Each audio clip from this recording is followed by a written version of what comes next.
Hello and welcome to the Rockies Now podcast. It is episode number 74 of the podcast. Hello, my name is Steven, along with Adam and Tom for the ride. It's great to have this podcast coming back as we get ready to start the season in the next month or so. It's a little bit more than a month, I should say, but spring training is here. Today is a happy day for all of us Rockies fans, pitchers and catchers reporting. So, fellas, baseball is back. It's good to have it back, and I will just mention this as I hand it off to Adam here. It's good to see the big lettering back on the jerseys after the atrocity that we had to suffer last year. So, what do you think, Adam? Yes, it is, man. And happy baseball season to you, my friends.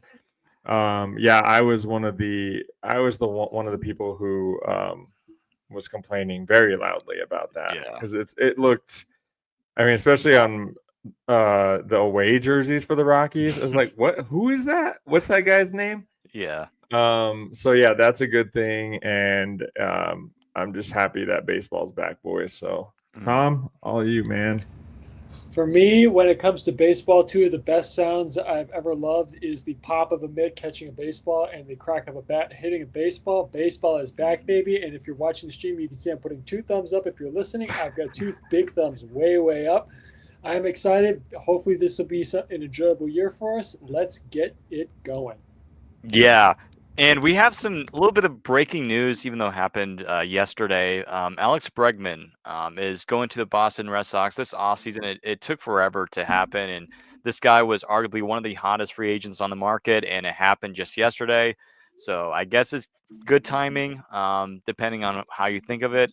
But are we surprised a little bit that Bregman went to the Red Sox? Because I know that there were rumors about Arenado being in the mix because of Trevor's story and everything. So there's a bunch of stuff going on there, and again, we could talk about it all day, which we won't. But I'd like to hear your thoughts quickly. I'll hand it off to Tom first about the signing with Bregman to the Red Sox and him hitting home runs in that ballpark and off of the Green Monster, because I mean, I think he's going to do well there. It was just more of a waiting game, and now it looks like Arenado is going to stay with St. Louis. So, not entirely a huge surprise. However, a lot of people were thinking that he was going to get moved, which he won't. But what do you guys think about Bregman going to the Red Sox here? The team doesn't surprise me because the Red Sox this offseason had made moves to make themselves better, such as the trade for Garrett Crochet, the addition of. And also, I'm forgetting all the other ones. I'm sorry, it just popped off the top of my head. But that was the big one for me, being a White Sox guy. So the team didn't surprise me. He is going to move positions. They're not moving Rafi Devers. That's not happening. There's countless examples when you move one of your mainstay players off his natural position. That can lead to problems. The one thing that didn't surprise me was also didn't surprise me was the contract. He's 32 years old. He was asking for a 5-year deal. Teams are getting smarter when you pay players with long-term deals in their early 30s. They don't work out well for you, whether it's a 10-year deal or a 5-year deal. And he's had his injury problems. He still is a capable defender, but the offensive numbers have gone down, not considerably, but noticeably, to the point where it can be concerning. You don't want to commit that many years. Scott Boras did use some of his usual media tricks, such as using his one of his media mouthpieces, John Heyman, to put out the going rate for Bregman is now a 5-6 year deal. Whoever pays it gets him. Come on, owners and GMs are getting smarter. But yeah, it could be good for the Red Sox. They are, you could say, now their infield is set up with Story, Devers, him, and Tristan Cassis. That's right. Yep. I almost said Bobby Dahlback, but he's with the White Sox now. And Tristan Cassis, who I think is a very talented young player. I'm looking for a big breakout here. But yeah, it didn't surprise me. So yeah, we'll see how it goes. And I think Boras has all of his major clients signed right now. I have to look at it. But yeah, we'll see how it goes. It could be a good situation for him. I think that Mr. Boris there has lost his touch, and people are becoming very wise to his schemes. And I think it's kind of funny that Bregman and Alonso, if I'm not mistaken, they're both his clients.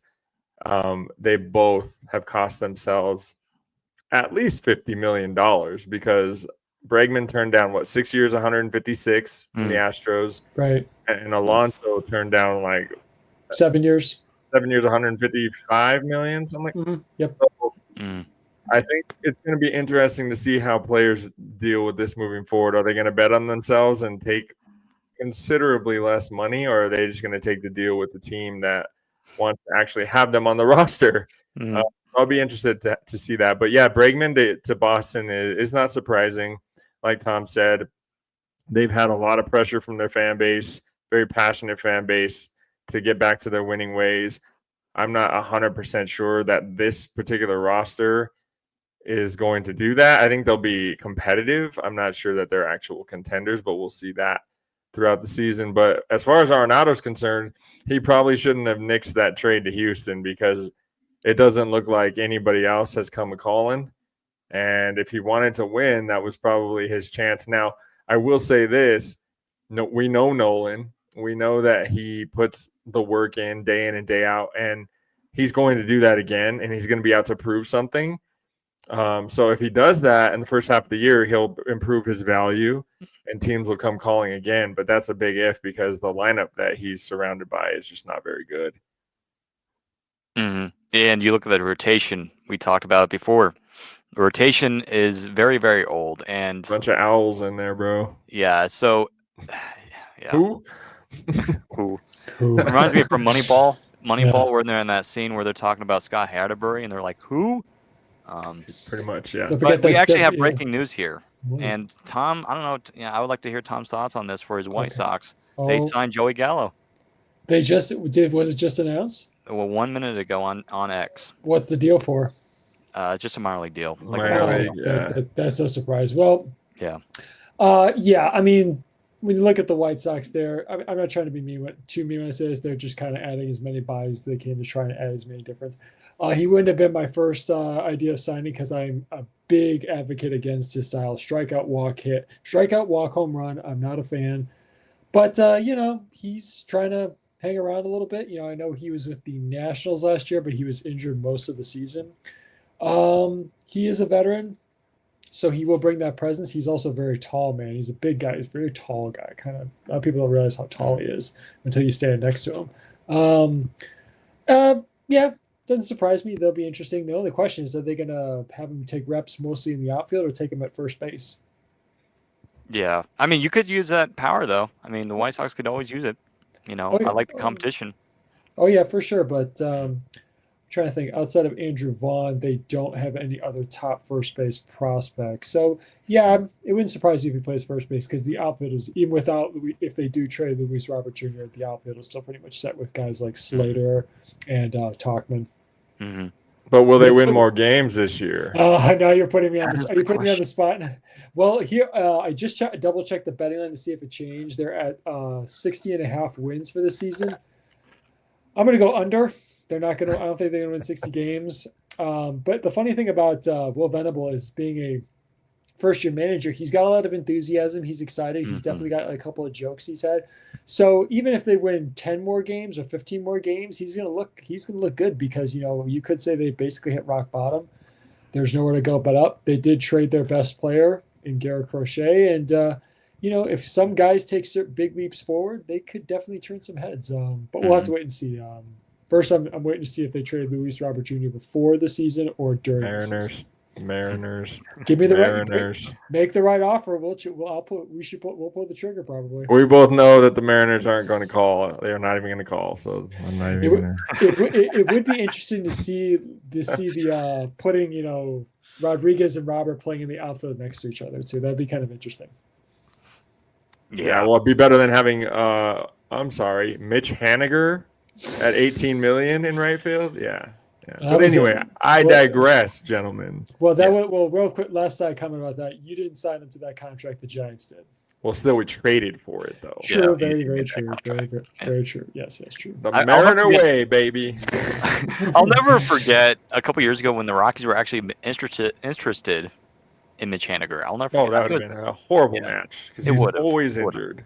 Yeah, and I think that was when after 2022 when the Rockies were reportedly looking for Brandon Nimmo, which could have been interesting, gets on base. But yeah, I'm glad the Rockies didn't go for Haniger there. Said a 90 because they would have gotten Nimmo. Though. Yeah, I mean, if they would have gotten Nimmo, no Brenton Doyle, he would have. Yeah. So it's a blessing in disguise. Speaking of the Rockies, let's talk about some catchers and infielders, shall we? So we're excited because this is our first episode of our player previews heading into 2025. We did this last year, had a lot of fun. Didn't spend a whole lot of time. We just kind of quickly ran through, each position.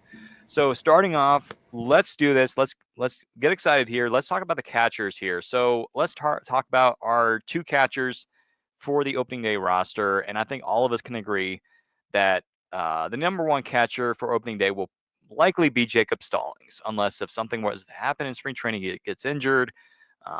Hopefully that doesn't happen, but maybe it gives opportunity for Drew Romo if something were to happen. But I think all of us can agree Jacob Stallings is the number one catcher, correct? I'll hand it off to Tom here, and of course Adam at the end. But Tom, what do you think? Yeah, real quick. I think it's going to be Jacob Stallings starting opening day, catching whoever's going to be on the mound. Mm-hmm. Our predictions for who's going to be on the mound will come at a later time.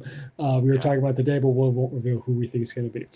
Anyway, Stallings is going to be the number one catcher. I think Hunter Goodman's going to be the backup because I don't think they're going to have Drew Romo up to sit on the bench. They're going to want him to get reps.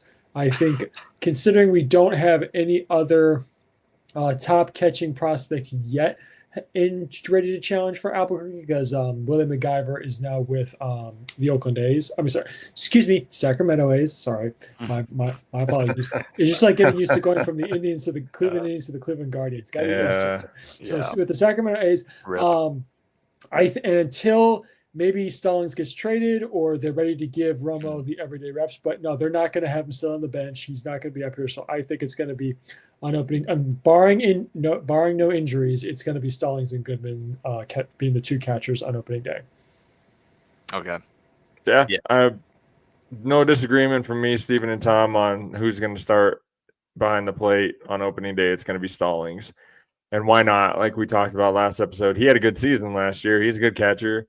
He knows how to run a staff. I think when we talk about Romo learning from him in spring training, that's going to be a great opportunity for him to do that. Mm-hmm. I agree with Tom. He is not going to just sit the bench and learn from there. They're going to get him reps. They're going to get him ready to call him up later in the season when they're ready to put him in that position full time.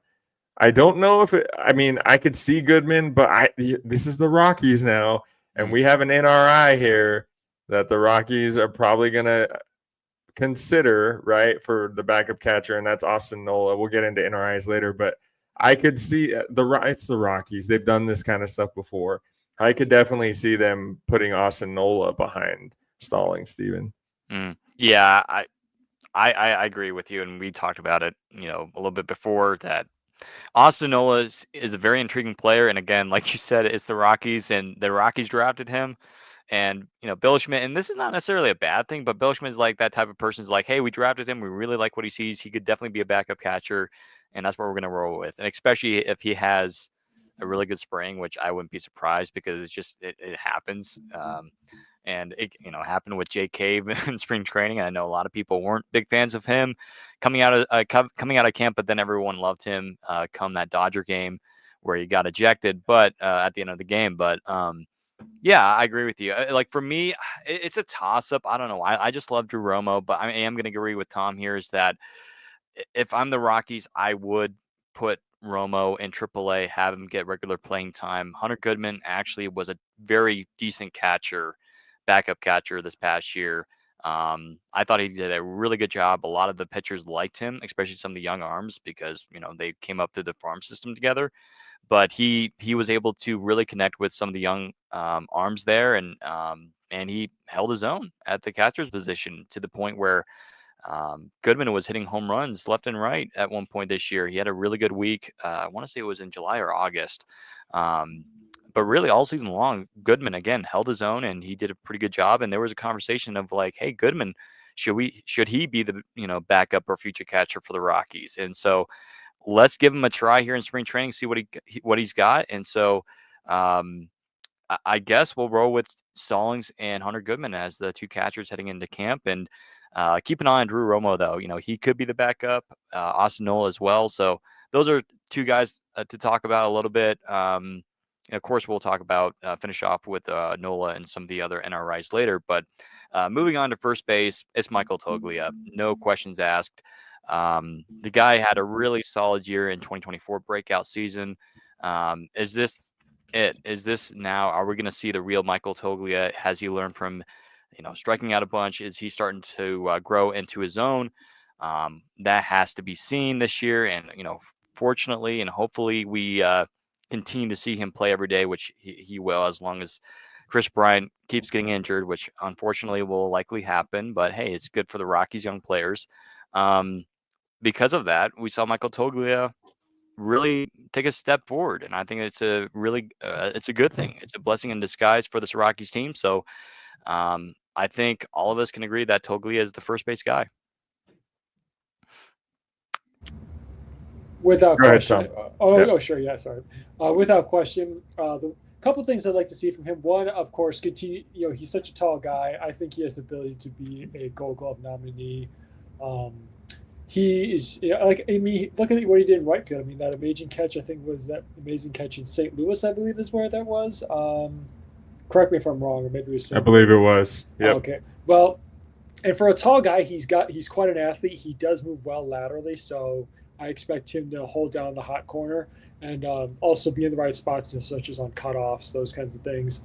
But there's two things I'd like to see him improve on. Power, he's got it. That's not one of them. There's no question whether it's the left or the right side, he's got power. I would like to see him work counts more and develop a better understanding of the plate. There's so much information available, such as the adjustments based on umpires, watching how pitches come out of certain arm slots, the difference between breaking balls at Coors Field and away from Coors Field. Just kind of have a better understanding of the information. Not to say he's an idiot or anything like that. Pardon me. Don't take me as such, but just have a better understanding of the strike zone and just maybe also be patient, because young players tend to be antsy, really try to make stuff happen and do too much. Just sit back sometimes, let your pitch come to you, and just try to understand the game as it comes the major league level. Because again, things are much faster at the major league level. So, but I got confidence in him that he can definitely hold down the fort at the hot corner there at first.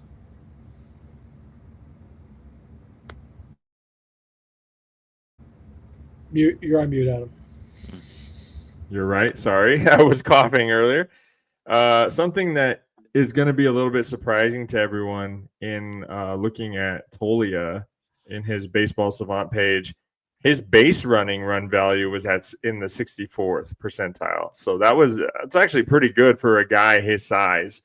One thing that you'll be surprised at, though, is his range was in the 11th percentile and his arm strength was in the 4th. So a lot of improvement to be made there. But I agree with you, Tom and Steve, as you've said before, the frame and his athletic ability for a man that size, he can definitely only go up from here when it comes to his defensive metrics. So that's something I'm really looking forward to seeing out of him. And if you guys ever do look at his Baseball Savant page, he's in the 90th percentile in pretty much every offensive category except for bat speed and squared up percentage. So if you look at his squared up percentage, he's only in the 16th percentile, which is wild for a guy with that much power. So can you imagine if he improves that squared up percentage by even 10%, how much better those numbers are going to be? Where's he for bat speed? Bat speed 70th. It's not bad. No. Yeah. Exit velocity 92.1.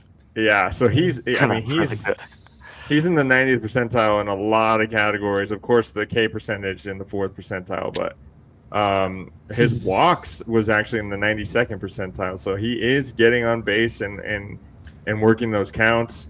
It's just a matter of cutting down those strikeouts and then improving the defense. But I, along with you guys, I'm very excited about his season. I think he's going to be fantastic this year. And just one thing to add, I know people are talking about him. He had a lower batting average. I don't expect him to hit 275. I think 240 and above would be perfect for him. I think. Agreed. Oh yeah. Mm-hmm. But that would be, if we get that out of him with a 340 plus walk on base percentage, I think that's golden for him. Or that's his mark, I'll say. Mm.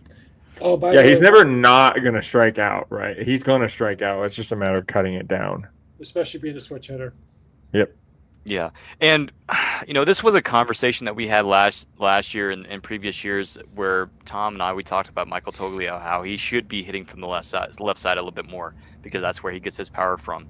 And what do you know? Last year, most of his home runs were from the left side. So, and I know Wild in the comments says about his defensive WAR. I don't have it up in front of me. I was looking for that, but defensively, this guy is definitely Gold Glove caliber. He could, I know he was close to being a finalist this year. Just looking based off his numbers, I'm kind of shocked that he wasn't a finalist. But he will definitely win a Gold Glove in his career at some point, perhaps this year. But yeah, Toglia, we're excited for him. He's your Rockies starting first baseman. So that's going to be exciting stuff. Second base, moving a little bit quickly here, we got Tyro Estrada, who we signed just about a month ago, a little over a month ago, off of free agency, and I really like this signing. I know a lot of people compare him a little bit to Brendan Rodgers, and except maybe a little bit younger. But if you look at the numbers, people, and I'm sure people have posted it on X and social media, that this dude has absolutely raked at Coors Field whenever he's come as an opponent when he was with the Giants, and we can speak of that firsthand. And so I'm looking forward to it. Not only that, his defense is remarkable. Gold Glove type defense at second base. And so are you replacing Rodgers with Rodgers? If you want to say it that. But I really do like Estrada, especially as a fill-in guy before Amador comes up, which I believe he'll make his debut, or I should say debut. He'll make his way back to the roster at some point this year.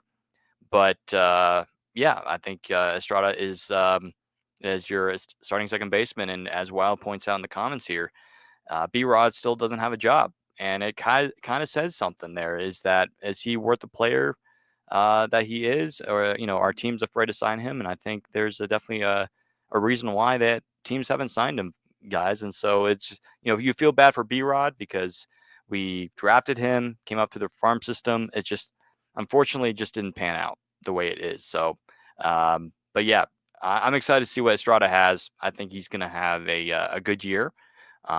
But as I mentioned before, I would not be surprised if Estrada, if he's not doing well, he gets off the roster, it gets cut, or something happens to where Amador takes over at second base at some point this year. But to start off the season, he's going to be our second baseman. So, Tom, your thoughts?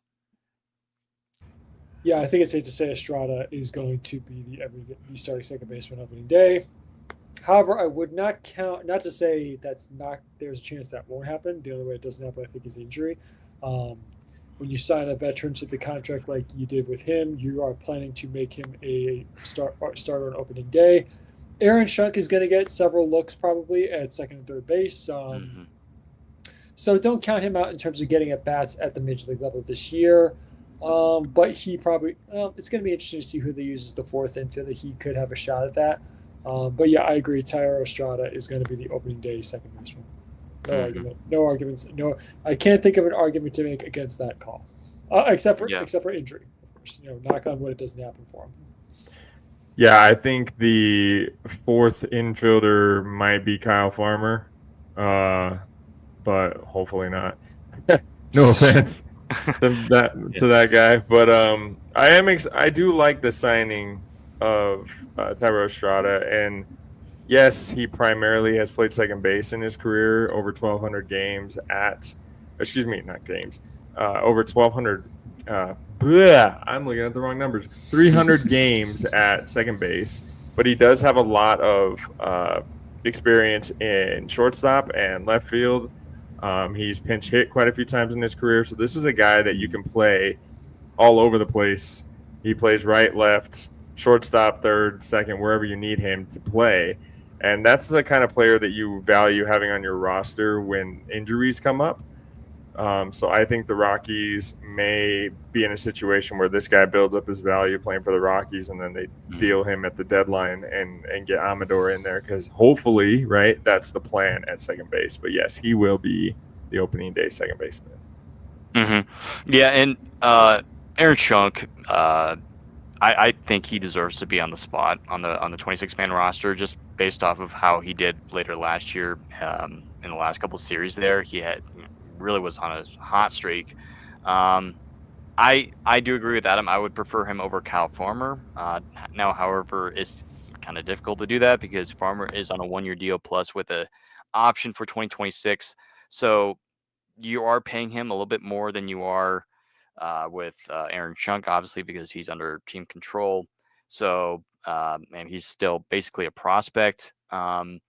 So, yeah, we'll have to see. But yeah, there's no question Estrada's starting second baseman. But either one, I'm interested to see what Cal Farmer does.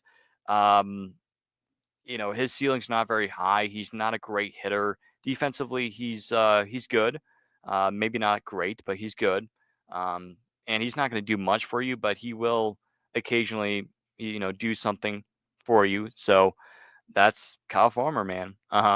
But yeah, I would like to see Aaron Chunk be at least on the opening day roster. But kind of like with Romo, at the same time though, I would like to see Aaron Chunk get more playing time. So if it has to be in AAA, so be it. But I just don't want to see him down there as much. We'll have to wait and see. We'll all see it on opening day. We'll all see it in the first few weeks, first few months of the season. So, shortstop, I don't think we need to talk about it much. Eagle Tovar, because this A lot was of mystery, man. This is a conversation that we've never, as Rockies fans, we've never had to worry about since before we got Tulo, when we drafted Tulo and he came up here. So it's been one of the nicest things as Rockies fans can have is to having a really good shortstop that's locked up here for a long time. So,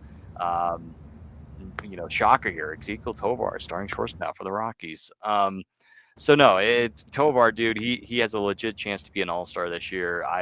He was an all-star caliber player last year.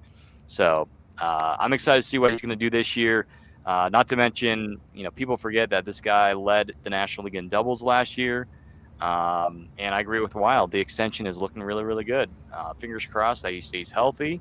And he has a great year, fellas. And I think we're going to have another nice year for Tovar. And so, Tom, hats off to you, man. I mean, what do you think? Hats off to me on what? Just making sure I understand what. Oh well, I get it. But anyway, well, he played 157 games last year. He only missed 5 games. So let's see if he can make the charge to go 162. Let's see if he can. Let's see if he can play every single game. Let's see if he can not miss a game. So Zeke, hoping to. My one problem is that some people are recognizing him as one of the top shortstops in baseball, and others are not. Again, everyone's entitled to their opinion. People are knocking him because he doesn't walk enough. He doesn't walk a ton. Well, he's not going to take a lot of walks.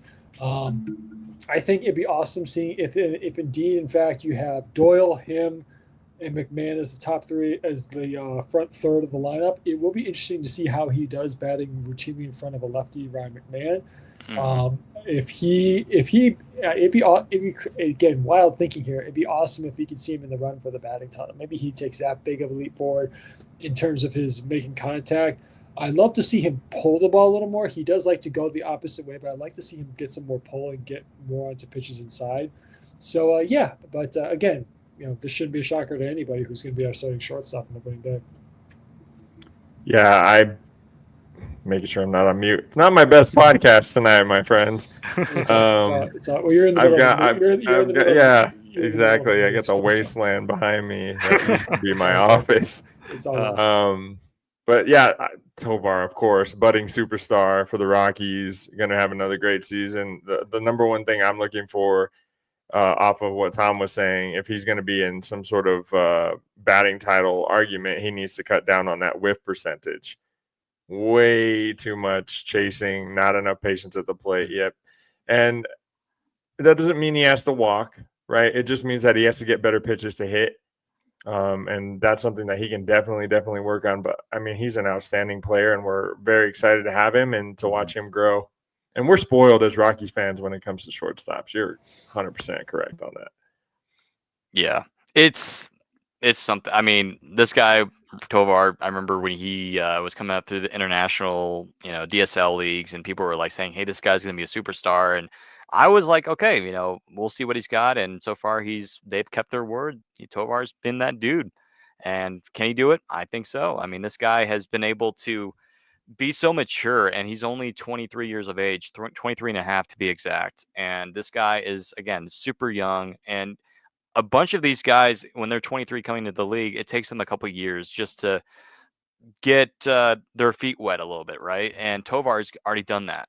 And so he's got a lot of good baseball ahead of him, which is even more exciting. And this is why he's a part of that core that's growing here in Colorado. So we're excited for him. And yes, he's got to lower that K rate, 26% projected on Fangraphs, a little bit lower than Toglia. But yeah, one thing again is walks. He has the lowest walk percentage, 4.2%. That's got to go up. But this guy can hit a baseball. I mean, exit velocity is really, really good. And the best WAR on the team projected, 3.2. So he's going to be a good ball player. He's going to keep improving. But this guy just reminds me a little bit of Trevor Story when he first came up. Trevor Story struck out a ton, led the league, I think, 1 year, if not consecutive years in strikeouts. But yeah, Trevor Story became an MVP finalist. He was, we know how good he was in his first couple of years here in Colorado. So yeah, we're excited. We're expecting a big year for Tovar, and most likely, hopefully, an All-Star year when the All-Star game is going to be back in Atlanta. And I will say this though, and I completely forgot about it, fellas. This year the players will be able to wear their team jerseys again for the first time since 2019, which is something that I honestly didn't think that was going to happen again because of all the rules and the CBA. But I'm so excited for the All-Star game, dude. It's going to be awesome this year. Those jerseys were awful last year, and that was the insane. last straw for fans. It's like, stop doing this. Yeah, and then they made the comment of like, well, 2023's jerseys were, because they had the newer jerseys in the All-Star game last year, but they were actually this, and yeah, it was just a whole mess. But I'm just looking forward to seeing the players represent their teams, and also in the home run derby, I'm fine with the kind of like the All-Star jerseys, the kind of like the National American League during the home run derby. That's classic. I'm fine with that. Just let the players wear their team jerseys during the game. So I'm looking forward to that. But Tovar, we're going to see him at Atlanta. Fingers crossed for the All-Star game. Well, Steven, one other thing I would say on that too is let the players choose which of their uniforms they want to wear too. If they want to wear a City Connect, if they're the home team, let them wear it. Who cares? Yeah. Just you got to represent and brand. You got to advertise for the league better than they do now. If the City Connect is cool and you're getting everybody to watch the game, have the player wear the City Connect. I think MLB can be better at that. But then I would say just let everybody all of them wear the City Connect jerseys then. That would be cool. That would be cool. Just keep a uniform. Keep a uniform across the whole thing.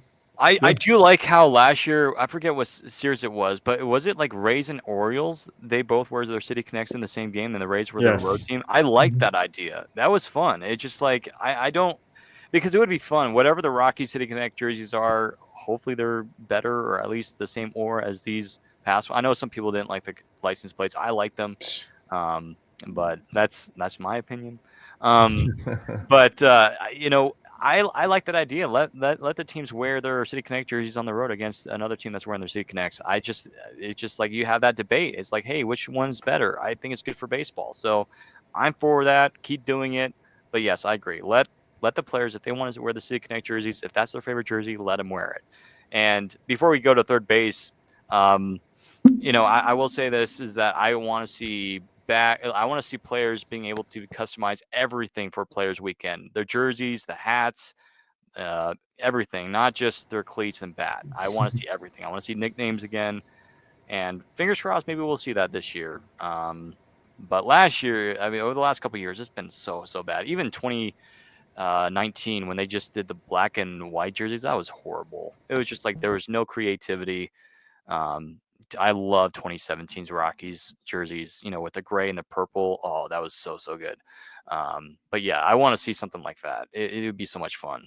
Just kind of give you just a weekend of wearing a different jersey, a new jersey, and hey, maybe sell them. I don't know, but yeah, hopefully we see that. But we'll see.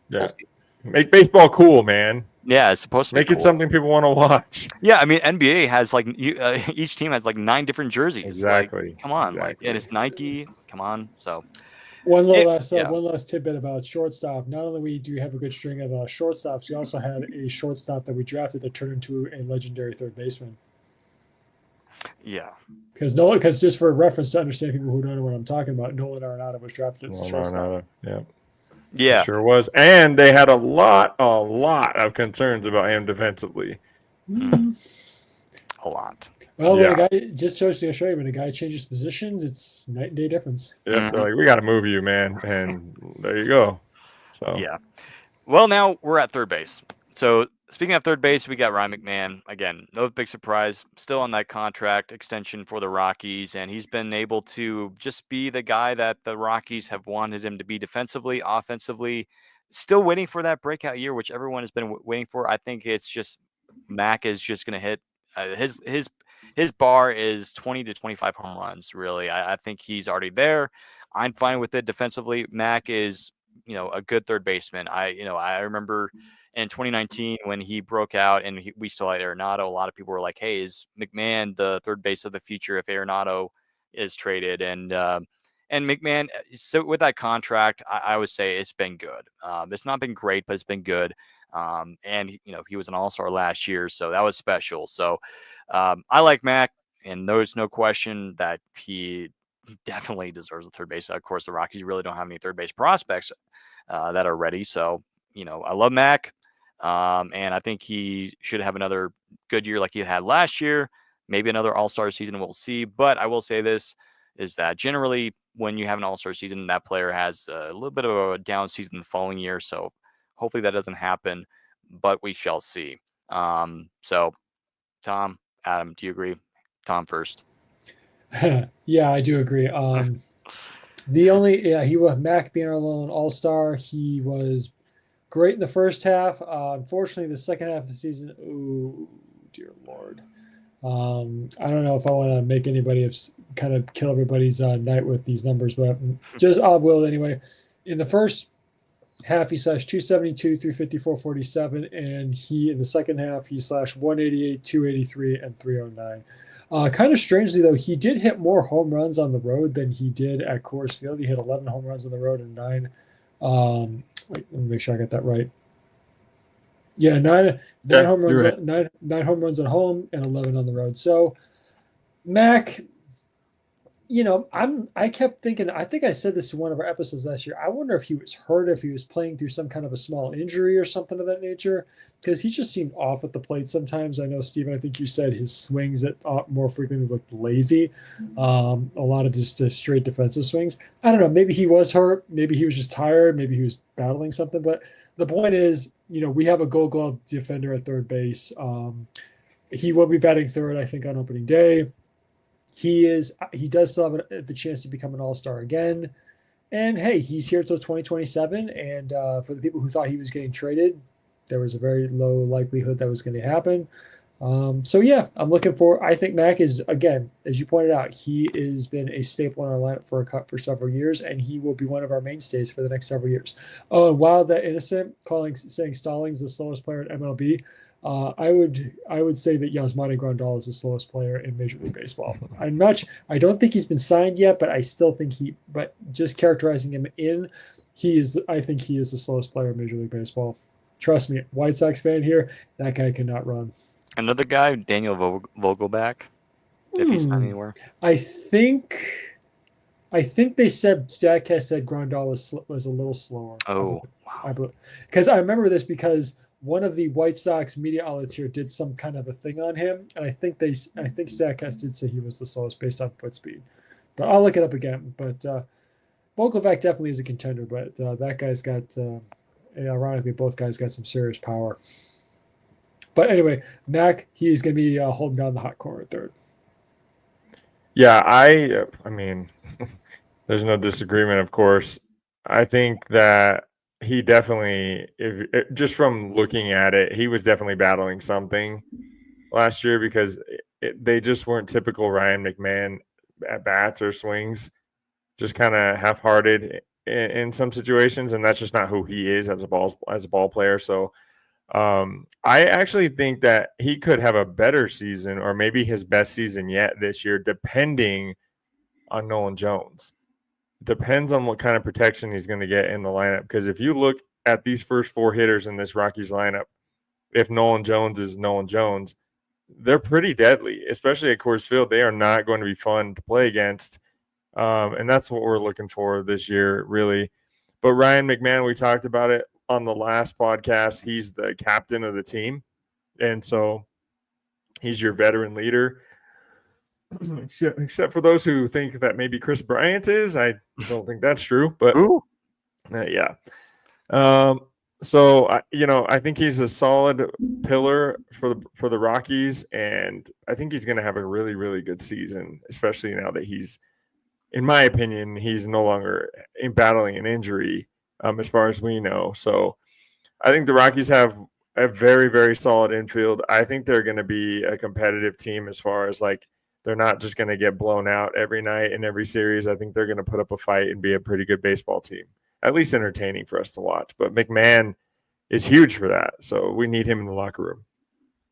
Yeah, especially with Blackman now gone, he's the veteran. He's the guy that players have to look up to, especially some of the younger ball players. So, and yeah, Wild says twice he was a Gold Glove candidate, and arguably one of those years could have definitely won it over Arenado. And I think Ke'Bryan Hayes had a really good season the other year. But yeah, Mac, he's going to be there for you. And now he's kind of like that rock, that veteran guy that the young players are looking up to. So it's good. We'll just say this: the infield is going to be really, really good. And it was really, really funny how Dick Monfort at the recent Breakfast of Champions in Greeley said that he wouldn't make any predictions after a couple years ago touted that the Rockies were going to be a 500 team, and that same year the Rockies happened to have 100 lost seasons for the first time in franchise history. So it was just funny for him to say, I'm not going to make any predictions, but I will say that our infield is probably the best in baseball. I would say maybe not the best, but it's definitely up there. It's probably definitely top 10 in my mind, maybe even top 7. But yeah, at least we have that, right, Rockies fans, and we'll talk about it once we get to our season preview before opening day. But yeah, I agree with Adam. The Rockies we're going to be competitive this year. I think we're gonna win a little bit more games than we did last year. As a matter of fact, I think we're gonna lose less than 100 games. I really do. I think this team could definitely be a 70-ish win team as things go right. And I think the rotation, we have more depth now. We have a really good bullpen that has really young, bright flamethrowers, right? And so that's something to look forward to. And again, we'll talk about it later in the next coming weeks and once we get ready for the season. So to finish off tonight's pod, let's talk about some NRIs, non-roster invitees that that's on our list that could sneakily make their way to the roster at some point soon, or maybe this year, or heck, maybe even the opening day roster if something were to happen. But just some guys for Rockies fans to keep an eye on. Of course, we already talked about Austin Nola, 35 years of age. I really like that guy, even despite his age. I really wouldn't necessarily like 2 veteran catchers on the roster. However, just like Adam said, it's very much a Rockies thing to do, but it would definitely help for experience with some of the younger pitchers and just mentorship there. And then another guy I want to mention is Keston Hiura, who we signed just recently, just a few weeks ago. He was on the free agency list, and last year he was with the Angels. And he has, I believe, a few years of service time here in the big leagues. His first club, I believe, was with Milwaukee back in 2017. He was actually a 9th overall pick, if I'm not mistaken. So interesting signing there. It's more for depth. I don't think it's he's going to be on the opening day roster by any means. It's very much a AAA type of signing. But I am intrigued by it. He's had some decent numbers, interesting numbers. He is only 28 years of age, so he's not super old. So you do have to kind of like that. Keep your eyes on that. Another one that I'm intrigued is that is really made strides in the minor leagues is Ryan Ritter at shortstop. This guy has a chance to be really, really good. Defensively, he's already elite in many categories, but offensively, this guy, a lot of people were checking off of like, oh, well, this guy, he strikes out too much, or he's just a ground ball hitter. No, like Ryan Ritter, dude, like this guy has a chance to be a really good shortstop / infielder for the Rockies. The question is, where will he play? we're still a little bit ways off from that. I think he finished off in Double-A this last year. I think he could definitely, if he has a really good spring, he could definitely make his way to the Triple-A roster and maybe even sniff the opening day roster if something were to happen, or if we go into the season, something happens to Shunk or Owen Miller or Kyle Farmer, maybe a possibility of Ryan Ritter making his debut. I think my prediction is that he will at some point make his debut. So Ryan Ritter is another guy to look out for. So those are some of the names, catchers and infielders, non-roster invitees that I'm looking at right now. So before we wrap up, first off with Tom, I want to hear Tom's thoughts on some of the guys he's looking out for Rockies non-roster invitees, and then we'll finish off with Adam for the night. So Tom, who do you have on your list? I wouldn't be surprised if Keston Hura, sorry if I butchered his last name, Hura, makes his way onto the bench for the Rockies. He is a veteran. He has played 5 major league seasons. He missed a whole season a couple years ago because of an injury. Again, so he has never played over 100 games in a season. But if things get short, if the bench has some problems, if injuries start to pop up with the bench, don't be surprised if he gets added to the 40-man out of the minor leagues to serve as a bench plate piece. I do agree with you. I think Ryan Ritter has a chance to make some noise in the minor leagues this year. Ironically, he's from Evergreen Park, Illinois, which is not too far from me in the suburbs of Chicago. It's actually where my mother was born and grew up. So a little bit of thing. So now I'm kind of pulling for him. Another guy who I think really can make some noise, Braxton Fulford. Here's something. This past year in Double-A, he played 92 games. He slashed 242, 341, and slugged 412. He had 10 home runs at 46 RBIs with 70 hits, and the 78 hits he had 21 doubles. So I think he's somebody who definitely could make some noise out of at the catcher position, but I'll have to wait and see. This could be an interesting year in terms of the noise being made by the prospects in the minor leagues. Yeah, for me, I mean, the obvious in our eyes are, Dolander and Palmquist and Sullivan. Of course, we would love to see those guys on the roster, but the number one guy that pops out to me in the Rockies situation and just knowing the Rockies and what they've done in the past is Diego Castillo. Because the Rockies are probably looking for, and we've talked about this before, veteran leadership and experience inside of that bullpen. He has his moments. I watched him in Seattle, and he was good for a little bit, and then he kind of just imploded. But, he may be one of those guys that could start the season and play well and then kind of fall off, which is what he normally does. But I could see him on the roster for sure with the Rockies. And we talked about Austin Nola earlier because that's another one. But I definitely agree with you guys on Ritter. Ritter is a dark horse, and I think he has a great chance to make an impact on the Rockies this year. And Keston Hura, his first season, he was awesome. They thought he was going to be like a pillar for the Brewers and their young team. He's only 27 years old or 28 years old still. So he, it's there. The potential's there. And if he can become the player he was in 2019, I think that's the appeal with him, where he's been signed with or Milwaukee stuck with him, and then the Angels gave him a chance last year. But, he could make some noise. But there's some intriguing names on the list for sure for the Rockies. Yeah, and we have Wild. He's been great in the comments. Thank you, Wild. But he says, I just want to watch Jeffrey Yon pitch, who the Rockies signed internationally back in, I think it was December or January. But Wild, you're gonna have to wait for another episode once we get to that point when we talk about pitchers. So make sure you're subscribed, man. So yeah, dude. Again, there's a bunch of players that we could keep on going and talk about, but we are at a little bit of a timestamp here, so we kind of have to let you guys go. But again, I really hope you guys enjoyed this episode. And again, if you have any questions, just let me, Adam, or Tom know, and just follow us on Instagram or X. You can see our handles right down below.